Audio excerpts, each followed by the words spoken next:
27 दिसंबर 1948 की रात दुनिया का सबसे बड़ा यात्री विमान डगलस DC-3 मियामी से फ्लोरिडा के लिए उड़ान भर रहा था। विमान में 125 यात्री और 9 क्रू सदस्य, कुल 134 लोग सवार थे। उत्तरी अटलांटिक महासागर के ऊपर लगभग 8,300 फीट की ऊंचाई पर विमान शांति से अपनी 180 मील प्रति घंटे की रफ्तार से आगे बढ़ रहा था। रात के 8:13 हुए थे। कॉकपिट में कैप्टन रॉबर्ट मिलर और उनके को पायलट सब कुछ सामान्य देख रहे थे, लेकिन अचानक सैन जुआन एयर ट्रैफिक कंट्रोल यानी ATC के साथ उनका संपर्क कमजोर पड़ने लगा। कैप्टन मिलर ने रिपोर्ट किया कि उन्हें एक मामूली तकनीकी समस्या का सामना करना पड़ रहा है।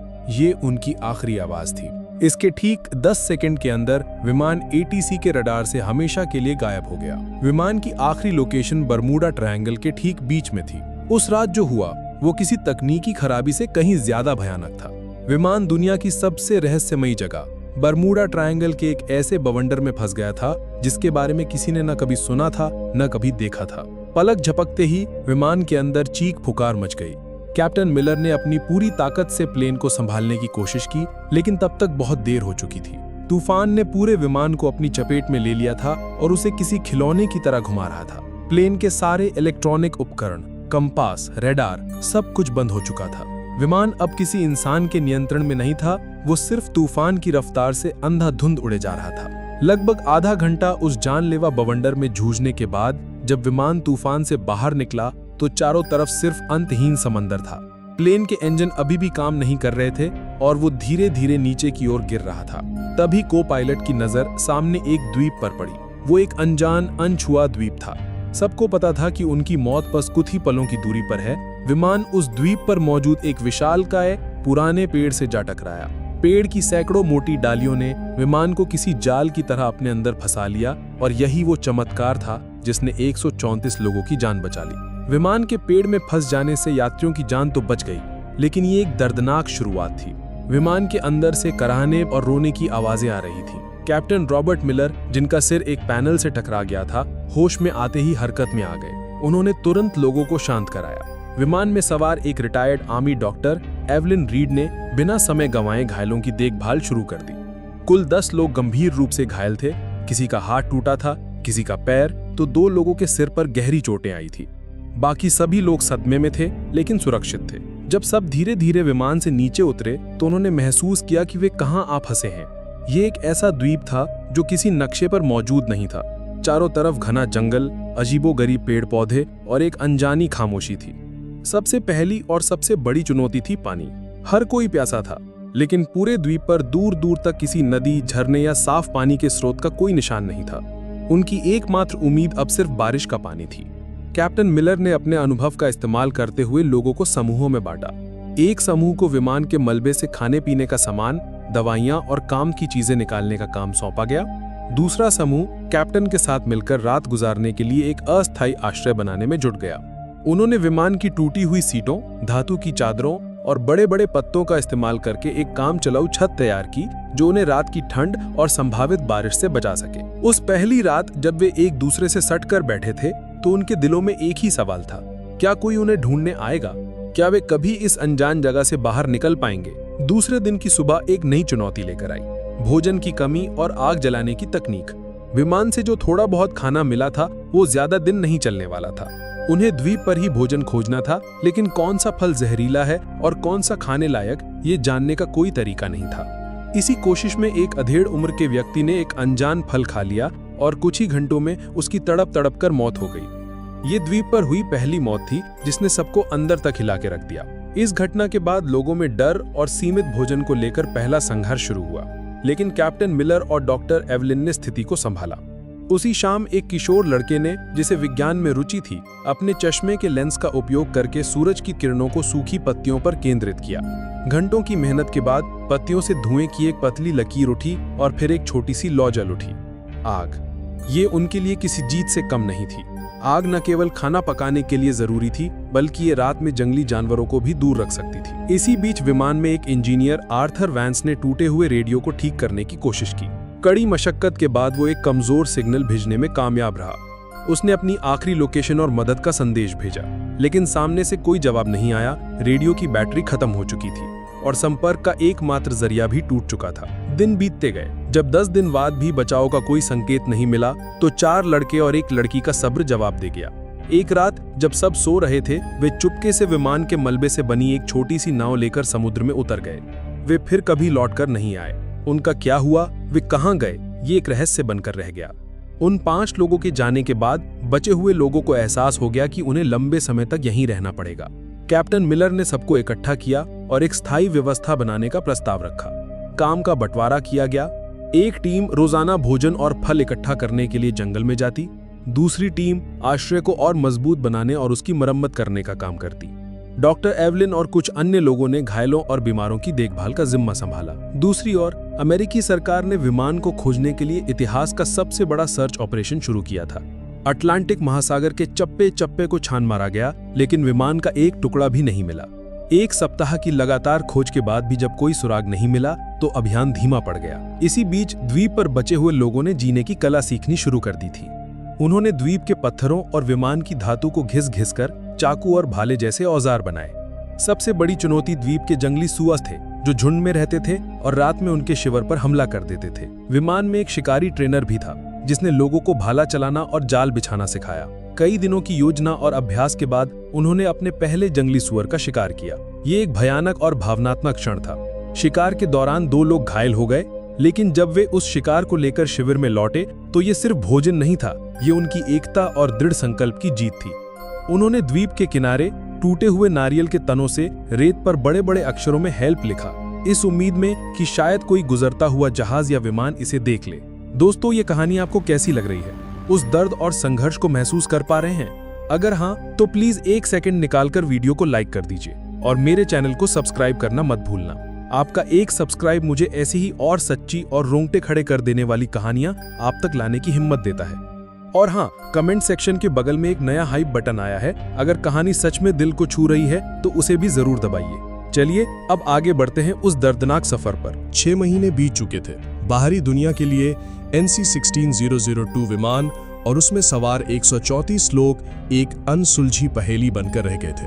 $45 मिलियन खर्च करने के बाद अमेरिकी सरकार ने आधिकारिक तौर पर सर्च ऑपरेशन बंद कर दिया और सभी को लापता घोषित कर दिया। उनके परिवार वालों को बता दिया गया कि अब उनके प्रियजनों के लौटने की कोई उम्मीद नहीं है। लेकिन यहाँ इस अनजान द्वीप पर एक नया समुदाय जन्म ले रहा था। जो लोग गंभीर रूप से घायल थे, वे डॉक्टर एवलिन की देखभाल में धीरे धीरे ठीक हो रहे थे और छोटे मोटे कामों में हाथ बटाने लगे थे। लेकिन इस दौरान बीमारी और निराशा के कारण कुछ और लोगों की मौत हो गई। बचने का कोई रास्ता न देखकर कई लोग मानसिक रूप से टूट गए थे और उन्होंने दम तोड़ दिया। अब द्वीप पर केवल 114 लोग बचे थे। उन्होंने अपने मृतकों को सम्मान के साथ दफनाना शुरू कर दिया और एक दूसरे का मानसिक सहारा बने। रात में जब सब आग के चारों ओर इकट्ठा होते तो वे अपने पुराने जीवन की कहानियां सुनाते, गाने गाते। लगभग 1.5 साल बाद द्वीप पर पहली बार किसी बच्चे की किलकारी गूंजी। एक युवा जोड़े के यहाँ एक स्वस्थ बेटे का जन्म हुआ। उस बच्चे का जन्म द्वीप पर मौजूद हर इंसान के लिए एक नई उम्मीद लेकर आया। 2 साल बीत गए। इस दौरान उन्होंने द्वीप पर जीना सीख लिया था। उन्होंने छोटी मोटी खेती शुरू कर दी थी और मछली पकड़ने के नए नए तरीके इजाद कर लिए थे। लेकिन सभ्य दुनिया में लौटने की इच्छा अभी भी उनके दिलों में चल रही थी। इंजीनियर आर्थर वेंस के नेतृत्व में सभी ने मिलकर एक बड़ी नाव बनाने का फैसला किया। ये उनका सबसे बड़ा और सबसे महत्वाकांक्षी प्रोजेक्ट था। महीनों की कड़ी मेहनत के बाद उन्होंने विमान के टुकड़ों, लकड़ी और बेलों का उपयोग करके एक बड़ी मजबूत नाव तैयार की। जिस दिन उन्होंने नाव को समुद्र में उतारा, वो किसी त्योहार से कम नहीं था। 25 सबसे मजबूत और अनुभवी लोगों को उस नाव पर सवार किया गया, इस वादे के साथ कि वे मदद लेकर वापस लौटेंगे। नाव द्वीप से कुछ मील दूर तक तो ठीक चली, लेकिन फिर मौसम ने अपना असली रूप दिखाया। अचानक आसमान में काले बादल घिर आए और एक भयानक तूफान ने उनकी नाव को घेर लिया। ऊंची ऊंची लहरों ने नाव को पलट दिया। उनमें से कुछ ही लोग तैरकर किसी तरह वापस द्वीप के किनारे पहुंच पाए, लेकिन उस हादसे में 16 लोगों की जान चली गई। ये द्वीप पर अब तक का सबसे बड़ा झटका था। पहले ही बीमारी और निराशा से 15 लोग मर चुके थे और अब इस हादसे ने 16 और जानें ले ली। कुल मिलाकर 31 लोगों की मौत हो चुकी थी और 5 पहले ही भाग गए थे। अब द्वीप पर केवल 98 लोग बचे थे। इस घटना ने उनके बचने के विश्वास को चकनाचूर कर दिया। कई लोगों ने मान लिया कि ये द्वीप ही उनकी कब्र बनेगा और यहाँ से निकलने की कोशिश करना मौत को दावत देना है। 5 साल गुजर चुके थे। जो बच्चे द्वीप पर पैदा हुए थे उनके लिए यही उनकी दुनिया थी। उन्होंने कभी कार, बिजली या शहर नहीं देखे थे। बड़े लोग उन्हें अपनी पुरानी दुनिया की कहानियां सुनाते जो उन बच्चों के लिए किसी परी कथा से कम नहीं थी। लेकिन समय के साथ समाज में दरारें पड़ने लगी। द्वीप के प्राकृतिक संसाधन जैसे कि एक खास किस्म के फलदार पेड़ और छोटे जानवर कम होने लगे थे। भोजन की कमी ने लोगों के बीच तनाव पैदा कर दिया। अब वे 2 गुटों में बंट गए थे। एक गुट जिसका नेतृत्व कैप्टन मिलर कर रहे थे, वे अभी भी मानता था कि उन्हें किसी भी कीमत पर यहां से निकलने की कोशिश करते रहना चाहिए। दूसरा गुट जिसका नेतृत्व एक हताश व्यक्ति कर रहा था, का मानना था कि यही उनकी नियति है और उन्हें बाहरी दुनिया को भूलकर इसी द्वीप पर बस जाना चाहिए, क्योंकि बाहर निकलने की हर कोशिश सिर्फ मौत लेकर आई थी। इसी बीच भोजन की तलाश में एक खोजी दल द्वीप के अंदरूनी हिस्से में गया, जहां उन्हें कुछ ऐसा मिला जिसने उनके रोंगटे खड़े कर दिए। उन्हें किसी प्राचीन टूटी फूटी सभ्यता के खंडहर मिले और उन्हें खंडहरों के पास एक गुफा के अंदर उन्हें एक इंसान का कंकाल मिला। कंकाल के पास धातु का एक छोटा जंग लगा टुकड़ा था जो किसी पुराने विमान का हिस्सा लग रहा था। ये इस बात का सबूत था कि वे इस द्वीप पर फंसने वाले पहले लोग नहीं थे। बर्मुडा ट्रायंगल का रहस्य और भी गहरा हो गया था। क्या इस द्वीप का कोई श्राप था? क्या यहाँ आने वाला हर कोई यही मर जाता है? इन सवालों ने उन्हें और भी डरा दिया। 7 साल बीत चुके थे। इन 2 सालों में तनाव, भोजन की कमी और बीमारियों के कारण 16 और लोगों की मौत हो गई। अब उनकी संख्या घटकर सिर्फ 82 रह गई थी। लोग जीने की उम्मीद लगभग छोड़ चुके थे, वे बस दिन काट रहे थे। ऐसा लग रहा था कि चीजें इससे ज्यादा बुरी नहीं हो सकती, लेकिन वे गलत थे। 8वें साल की एक दोपहर द्वीप पर एक भयानक चक्रवात आया। तेज हवाओं और मूसलाधार बारिश ने उनके लंबे समय की मेहनत से बनाए गए बसीरों और छोटी मोटी फसलों को तहस नहस कर दिया। उन्होंने जो कुछ भी बनाया था सब कुछ बिखर गया। उनके जीने का मनोबल पूरी तरह से टूट चुका था। वे खुले आसमान के नीचे भीगते हुए, कांपते हुए बैठे थे और सोच रहे थे कि शायद अब अंत आ गया है। चक्रवात के ठीक कुछ हफ्ते बाद, जब वो अभी उबरने की कोशिश ही कर रहे थे, द्वीप एक जोरदार भूकंप से कांप उठा। जमीन ऐसे हिल रही थी जैसे फट जाएगी, पहाड़ टूटकर गिरने लगे और पेड़ जड़ से उखड़ गए। हर कोई अपनी जान बचाने के लिए इधर उधर भाग रहा था। ये भूकंप विनाशकारी था, लेकिन अनजाने में ये उनके उद्धार का कारण बनने वाला था। भूकंप के कारण विमान का जो मलबा सालों से एक ही जगह पड़ा था, वो अपनी जगह से खिसक गया और उसके नीचे दबे कुछ तार और उपकरण बाहर आ गए। किसी को नहीं पता था कि ये छोटी सी घटना उनकी 9 साल की पीड़ा का अंत लिखने वाली है। भूकंप के कुछ दिन बाद जब सब कुछ शांत हुआ, तो इंजीनियर आर्थर वेंस यूं ही टूटे हुए मलबे का निरीक्षण कर रहा था। तभी उसकी नजर विमान के उस रेडियो पर पड़ी जो अब एक अलग कोण पर पड़ा था। उसी समय वैज्ञानिकों के अनुसार एक तीव्र सौर तूफान, जिसे सोलर फ्लेयर कहते हैं, उठा, जिसने पृथ्वी के चुंबकीय क्षेत्र को प्रभावित किया। ये एक दुर्लभ खगोलीय घटना थी। शायद इसी घटना के कारण या भूकंप से हिले तारों के जुड़ जाने से एक चमत्कार हुआ। आर्थर ने जब यूं ही रेडियो का एक स्विच दबाया तो उसमें से एक हल्की सी खरखराहट की आवाज आई। उसके दिल की धड़कन बढ़ गई। उसने कांपते हाथों से बैटरी के बचे कुछ तारों को जोड़ा और 9 साल में पहली बार रेडियो की हरी बत्ती जल उठी। उसने तुरंत माइक उठाया और एक कांपती हुई आवाज में कहा, मेडे मेडे मेडे, ये फ्लाइट NC-16002 है। क्या कोई सुन रहा है? हम जिंदा हैं। हम 9 साल से एक द्वीप पर फंसे हुए हैं। दूसरी तरफ मियामी के एयर ट्रैफिक कंट्रोल में एक ऑपरेटर ने जब ये संदेश सुना तो उसे अपने कानों पर विश्वास नहीं हुआ। उसने सोचा कि ये कोई मजाक है, लेकिन जब आर्थर ने विमान का रजिस्ट्रेशन नंबर, कैप्टन का नाम और उड़ान की तारीख बताई तो पूरे कंट्रोल रूम में सन्नाटा छा गया। अमेरिकी सरकार ने तुरंत रेस्क्यू ऑपरेशन फिर से शुरू कर दिया। उस समय सैटेलाइट तकनीक इतनी उन्नत नहीं थी कि वे लोकेशन को ट्रैक कर सके। उन्हें बस इतना पता था कि विमान बर्मुडा ट्रायंगल के आसपास कहीं है। उन्होंने उस पूरे इलाके के एक एक द्वीप को फिर से छानने का फैसला किया। दूसरी ओर द्वीप पर मौजूद लोगों में आशा की एक नई किरण जाग उठी थी। वे दिन रात एक बड़ी आग जलाकर धुआं करते रहते ताकि बचाव दल उन्हें देख सके। 9 साल, पूरे 9 साल बीत चुके थे। एक सुबह जब द्वीप के बचे कुचे 82 लोग सोकर उठे तो उनमें से एक ने दूर क्षितिज पर एक छोटा सा धब्बा देखा। वो धब्बा धीरे धीरे बड़ा हो रहा था। वो एक जहाज था। वो एक अमेरिकी नौसेना का जहाज था जो उनकी तलाश में आया था। उस जहाज को देखते ही 9 साल का दबा हुआ दर्द, पीड़ा और इंतजार सब कुछ आंसुओं के सैलाब में बह निकला।